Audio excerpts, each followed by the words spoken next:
Hello, everyone. It's probably early morning for those of you in North America, but it's 3 p.m. here in India where I am. Today, I want to speak about resistance. This is something that shows up almost always for all of my clients. When they come to me with a clear intention of wanting a more peaceful, intentional life, but somehow they are unable to put in the work to create the change. And this is why they come to me, because they feel like they need an accountability buddy, a coach who will hold their hand and ask them some tough questions when they feel they're going to fall off the wagon. Now, why is resistance so hard?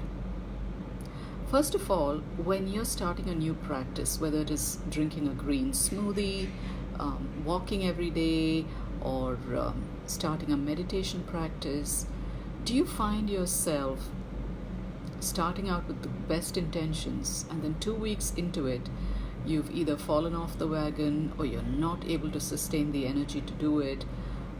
Sometimes you're even tempted to give up. Why does that happen? This is because of an internal character called resistance. So why does resistance show up even when we know that this growth, this new path, this desire to create a new loving habit is going to improve our lives? That is because change is terrifying. Change is terrifying, whatever form it comes in, even when it's change we choose. There is a part of us that wants to hold on to what is safe and familiar and known. So dysfunction feels familiar, trauma feels familiar. The way you've done life as you know it for decades and decades, that feels familiar. Hi, Kashi. That feels familiar. And so breaking out of that mold, breaking out of that pattern is terrifying to most of us. This is why people stay stuck in dysfunctional relationships. They are miserable, they know they're miserable, they know they need to change.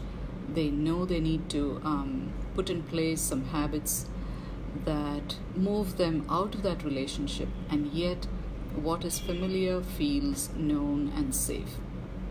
This is why resistance becomes a big block in much of our healing growth.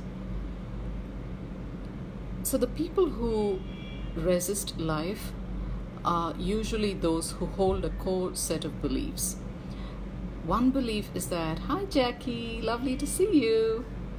One belief is that happiness is external to me. So they hold the belief that if I can do life right, I can be happy. But happiness is about everything external. If somebody can give me the perfect relationship, if I can attain the perfect body, if I find the perfect job, then I can be happy. They don't hold on to this idea that happiness is an internal job. So that's number one. They believe that happiness is external to them. Number two, they've taken all the courses, all the healing modalities, the chakra healing sessions, the crystal healing, whatever that is. They've done all the work and yet they feel stuck. That's because resistance is showing up. It's not enough to change your beliefs. It's really important to change your behavior. So taking a bunch of courses can help you change some beliefs, but unless you implement what you learned in those courses and bring new loving habits into your life, things aren't going to change. So that's number two. Number three is the belief that someone outside of me needs to rescue me. Many people wait their whole lives waiting for a parent, a spouse, a therapist, or a healer to rescue them. They feel powerless, they feel like they don't have a map to their healing, and they're waiting for someone else to tell them what to do. Now, a healer or a therapist is able to be a guide or a facilitator, but you have to take the facilitator's words or practices and put them into action. You have to do the work of healing. The person who's guiding you is just that, is just a facilitator. But if you're waiting there for someone to rescue you and you become dependent on this person, whether it's a parent, a partner, or a therapist, then you're never going to change. You're going to feel stuck in resistance. And number 4 is you have a single worrisome thought, which is something like, did I choose the wrong partner? Or should I quit my job? And this just keeps circling in your head in that familiar loop. And this intrusive thought just keeps you stuck in resistance because you're just thinking, living up in your head without really doing the work of moving out of that resistance.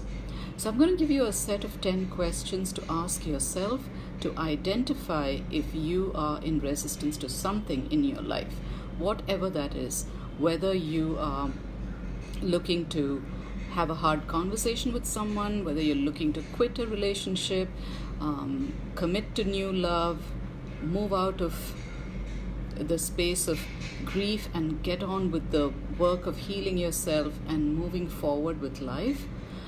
Whatever that is, are you resistant?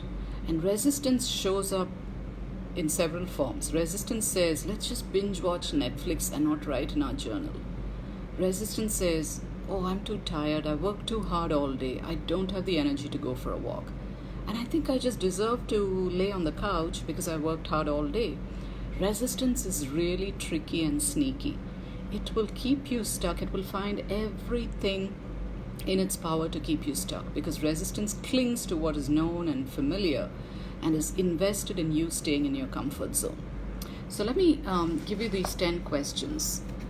And you can answer it honestly and decide for yourself whether you are in resistance to something in your life. So question number 1, do I like to stay safe in my comfort zone? Are you someone who doesn't like to try anything new? You just prefer the known and familiar. Question number 2, do I try to control my life? Are you someone who likes to control people, relationships, situations? You have opinions about how things should go. You're not very comfortable when people express opinions that are different from yours. You take the same route to work every day. Are you someone that tries to control your life? Number 3, am I terrified of change, especially inner change? You know you want the better life. You know you want the love relationship. You know you want a positive healing experience of life. But you're terrified that if you change, you have to let go of who you used to be, and that is something you're simply not ready to take on. Number 4, do I feel safe when my life moves along in a predictable manner? This sort of goes with question number 1, which is, do I stay safe in my comfort zone? Do I feel safe when life moves along in a predictable manner? So I don't like to do anything out of the ordinary. I just go out with the same friends. I eat at the same restaurants. I go to work at the same time, come back at the same time. I just feel safe doing the same things over and over again. Is that you? Question number 5, do I struggle to trust myself and others? Self-trust is a very, very big part of resistance. If you don't trust yourself, then it follows that you don't trust other people. And when you don't trust yourself, you won't open to change. You won't be willing to try and risk and experiment with new things, and you will stay stuck in that safe space. Question number 6, do I worry obsessively as a way to prevent bad things from happening? You know how so many of us think if we just worry hard enough, the bad thing we think will happen won't happen. Is that you? Do you worry so much as a way to prevent bad things from happening? If I think about my teenage daughter who's out late in the night and has to drive home, just staying up and being worried about her will keep her safe. It's kind of delusional, neurotic thinking, but many of us have been there, haven't we, if we were to be honest with ourselves. Question number 7, am I impatient and want results now? The thing is, with resistance, you have to be able to love it. You have to be able to love your resistance and be patient with it, because change doesn't come overnight. Change is a process. And sometimes it's 1 step forward and 3 steps back. So you have to be okay when you fail. You have to be okay when you don't do as well as you set yourself up to do. So are you someone who feels impatient and wants the result right now? I'm not willing to do the work, but if I write in my journal for 3 days, I want to be happier. Is that you? Question number 8. Do I look at life as black and white? Some of us have this tendency. Because I work with grieving people, many of them will say to me, I went out and ate an ice cream and then I felt guilty the rest of the day because I'm supposed to be sad. And I say to them, that's black and white thinking. We have to be able to hold both realities together. You can go out and eat an ice cream and have a good time for 30 minutes, and then you come back home and 2 hours later you have a meltdown. That's called being human. You have to hold both realities together. And feeling guilty about eating an ice cream just because you wanted to do something good for yourself is counterproductive. So are you someone who looks at life as black and white and you're not able to hold different realities together at the same time? Question number 9. Do I spend a lot of time in my head so that I don't have to feel? It's so safe to stay up in our head because we're so used to staying in our head. We have fled our bodies because body is where our feelings live. It's where our wisdom lives, and we don't want to listen to it. It's uncomfortable. You know why? Because as a child, you lived in your body all the time. And when bad things happened, you couldn't stop them from happening. You felt powerless. You didn't know what to do. And so you decided, as soon as you began to think for yourself and develop your opinions, that it was much safer to stay up in your head. It felt safer, and so you fled your body and decided never to go back there. So if you're someone who's living up in your head all the time as a way not to feel, then you're probably encountering quite a bit of resistance in your life. And question number 10, am I a procrastinator? People who have a lot of resistance, they are scared, they tend toward procrastination or laziness, and they just stay stuck because they don't move toward change. Change is hard for all of us. Nobody ever gets 100% comfortable with change. No matter how many times you've changed, you're always up leveling, and the new situation or the new person or the new circumstance in your life will ask you for new resources. So change is terrifying no matter how many times we have done it. But to not want change in your life, that will keep you stuck in resistance every single time. So go ahead and do a little inventory of yourself. Be 100% honest and let me know what these questions were like. Did you have some fresh insights into where you encounter resistance? Maybe you're good in one aspect of your life, but you encounter a lot of resistance in another area of your life.